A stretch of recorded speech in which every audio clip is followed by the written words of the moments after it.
I've got the engine mounts attached to the frame. I haven't welded the very bottom yet.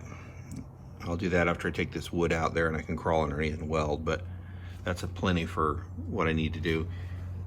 The original mounts that came with these mounts, of course they're too short, but I basically just have to get some more plate, remake these as long as I need them, and then just have a flat plate across here. So these in here, like that. This top two, or maybe these. Anyway, just a flat plate is all I really need, and it'll work. The reason I have this as far forward as I do is because I've got to clear the control arm back there. When this comes up, it can't, hit there. The amount that it comes up before it'll hit this bottom mount is just about all the suspension play that I have, so it won't hurt anything. I'm going to be jacking this up anyway a little bit, so some, the stops will be farther down anyway, but there's still plenty of room there. But so far, going good. Just need to get that plates made and get them bolted up. Start of a new weekend. This is what I stopped at. We got the engine mount for the driver's side pretty much ready to go. I'm going to do some fine grinding and cleaning it up a bit, and then I'll start on the other side. By the end of the weekend, I certainly expect to have that fully installed with both mounts and those little pieces of wood taken out and the bottoms welded on the mounts. We'll see.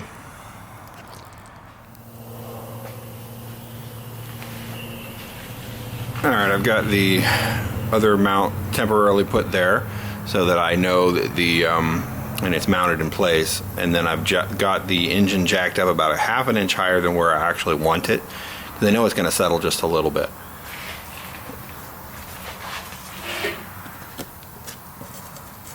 I've been using cardboard patterns to make the steel cutouts. I'm making it out of 1/4 inch plate steel, and as you can see, I'm going to go to the face. I hadn't originally planned to do this, but it makes a lot of sense. Go to the face of the block here. These two mount points aren't being used for anything. I might eventually use them for something, but even if I do, I just would put longer bolts in there. But yep. And then I'll have another piece here going this direction, and then another leg down.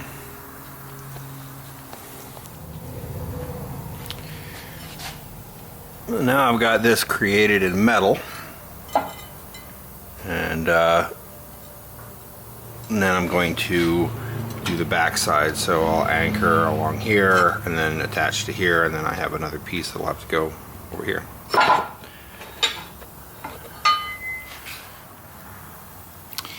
Now I've got the front piece in place, and this bolt mostly through. So I've made a piece of steel that's very similar to the front piece, and what it's going to do is going to go between the back side, and it's going to be right in between this boss here, and so this boss here and this boss here. I'm going to do that by drilling this piece of metal here and mounting it between these two bosses, and then this will be welded kind of like this on there. I have not decided whether I'm going to actually bridge them together. I probably will, like the other one, the other two pieces. The other one's made into one piece. I probably will bridge it, but I may leave it separate so that it would be easier for me if I'm ever trying to take the starter out, for instance. I could just unbolt this part of the engine mount, and then have more clearance back there. So I haven't fully decided, but I will soon.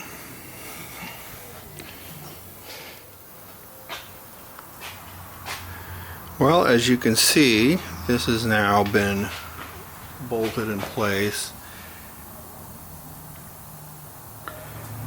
I have not yet decided whether I'm going to attach these two together. There may be an advantage, as I said before, to being able to remove this and get to the starter. I probably will weld them together, but as yet I haven't done that. I still have to paint these, take them off and paint them. I'm also going to be welding the bottom of these mounts on the bottom there. Now that I've got the wood out there and I can get at it, I'll crawl underneath there and weld these. Still have work to do on this side, although not much, because I do need to build the alternator mount here for the they're actually belt driven starter generators, but I got to build that there. I don't know if I'll do it yet, but at some point I'm going to be taking this off and painting them so they look better, but I feel pretty good about that. The engine is very solid, no give at all. Of course there is neoprene here, but I don't expect these mounts to move very much, so the diesel engine is definitely going to rattle the vehicle. There's not fluid mounts that a lot of people use. I think I'll be okay. We'll see.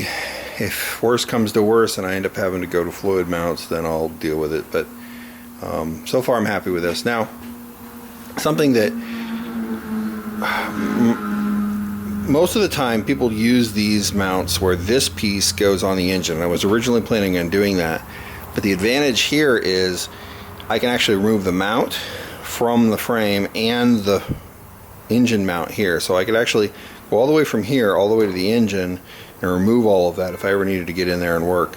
Plus it'd be fairly easy to just jack the engine up just a little bit, take the pressure off, and unbolt these mounts and just pop them out. I don't even really need to take anything off the engine to do that. So if at some point I have to replace these neoprene mounts, I could easily do that. All flipped around and enough for one day. I think I'm actually going to raise it just a little bit. I was doing some compression tests and I realized that even though I tried to clear these suspension components, and even though I'm going to be putting a lift on this and moving everything forward a bit, it still hits just a little bit before it hits the bump stop. So just barely before hitting the bump stop, it hits actually there. So it's an easy thing to do. I'm just going to move this bracket up on this plate. No big deal. Nothing else needs to be changed. Easy thing to do. And then I'm going to start connecting it up. I'll put the clutch slave cylinder and master cylinder right there. I'll put the slave cylinder on the transmission, put the front drive shaft in, and you know, whatever else needs to be done tomorrow. I'm going to cut this. I don't know if I'll do this tomorrow, but I'm going to cut this part of the firewall and put a plate on from the inside. So if I ever need to change this tandem pump that's on the back of the engine, tandem pump is right there. If I ever have to change the tandem pump, I'm going to be able to just open up the firewall from inside and reach through and get to it. So I think that'll be useful. But enough work for one day.